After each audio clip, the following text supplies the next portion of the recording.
we've got lots to talk about this morning, including the story which is on the front pages of an awful lot of the papers, which is an international criminal court has issued arrest warrants for Benjamin Netanyahu over his role in Gaza, and also Yoav Gallant, the former defence minister of Israel. Let's talk to Paul Harris, the editor of the Jewish Telegraph, who's in Tel Aviv right now. Paul, very good morning to you.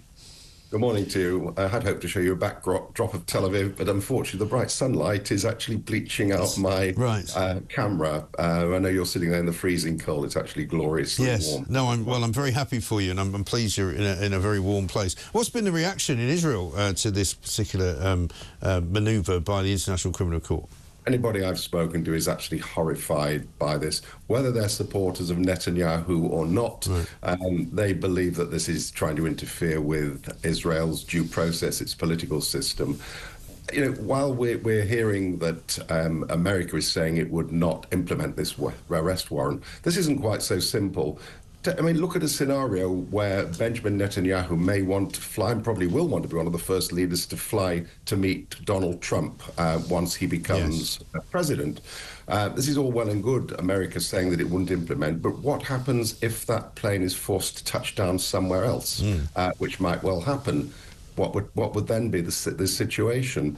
Britain seems to be equivocating about this. There doesn't seem to be any firm belief that Britain would or would not implement it. It's a very difficult situation, but Israelis here are horrified. They support their Prime Minister under these circumstances and believe that the International Criminal Court is motivated by reasons which they're not sure about. Well, there's no question, is there? And like you, I'm pretty horrified by Britain's reaction to this, who seem to be incapable of making a decision on Israel. On the one hand, Keir Starmer says that they respect Israel's decision and right to defend themselves, but at the same time, they respect the International Criminal Court for making this judgment. Well, I'm sorry, you can't have both. You can't go both ways on this. You know, surely they should do what the Americans did and just say, look, we don't recognise this, we don't recognise the International Criminal Court, we believe it's been compromised, we believe the man who is the chief prosecutor in the criminal court is actually a man who is clearly anti-Israel,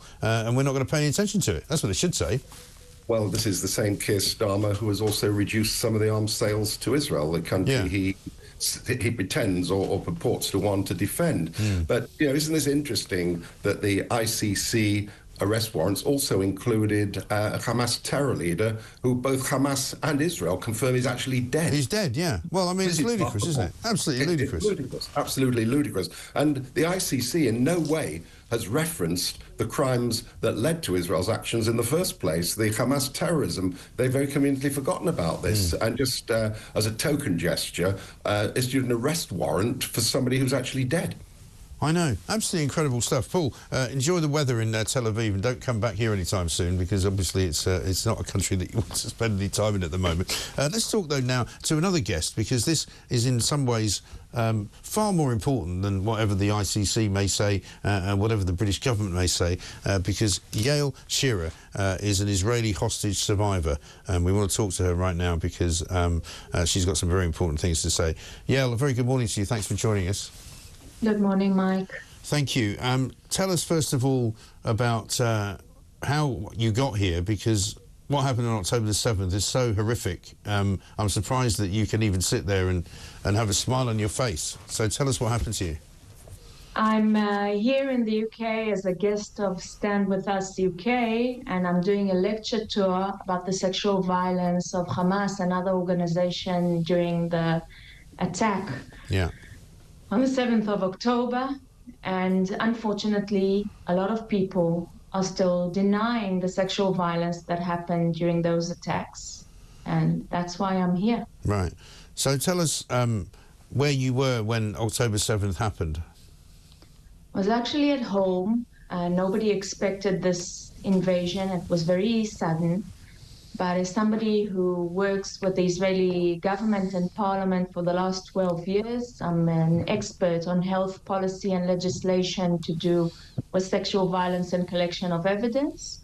I was sort of called in to help, and that is what I've been doing for the last more than a year now. Shocking, more than a year. Right. And we know, for example, that many of the hostages that were first taken and then released, when they were released, they were pregnant. and many of them were traumatised, obviously, by the way that they'd been treated. I don't have reports on pregnancies, but I do have reports of sexual violence by the Hamas guards and the people who held them. Right. And so, I mean, the people who have been released and the people that you have spoken to, what is the state of their current sort of lives at the moment? It depends. Some people have different reactions, but being captive is not a straightforward experience. We don't have a lot of survivors of sexual violence by Hamas because many of the people who survived are people who came back from captivity, people who were sexually assaulted, attacked, and raped. Both women and men on the 7th of October were executed. The Israeli government has now only 4 living survivors of these attacks, 3 women and 1 man, and other people were simply shot dead. And much of that, I suppose, would have been captured in one way, shape or form on camera, because one of the things that was terribly disturbing for me, I've witnessed and watched some of the stuff that was collected from the body cams, from the Hamas people that they were filming themselves. It's pretty disturbing stuff, but I mean, it's very clear that what they were doing was some of the most barbarous acts that I think anyone's ever seen. Absolutely. They had body cameras, they documented themselves, they uploaded these videos online. They were not ashamed of themselves murdering women, children, civilians, the elderly, absolutely not. And they were not ashamed of raping people and took footage of them doing that. Also, they were captured by Israeli Defense Forces and are now supposed to stand trial. They are under arrest, and many of them were already investigated and said gladly and proudly that they raped. And were ordered to do so, right, by the Hamas kind of generals? They were told that there was no religious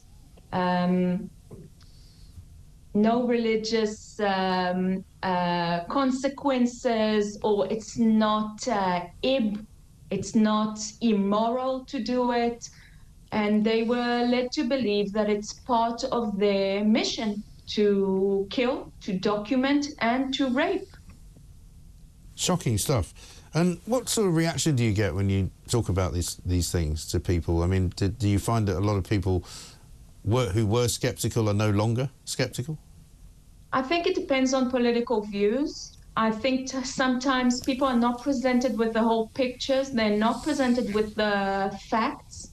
They listen to the very, very extreme media. They only watch TikTok. They don't know what the situation really is.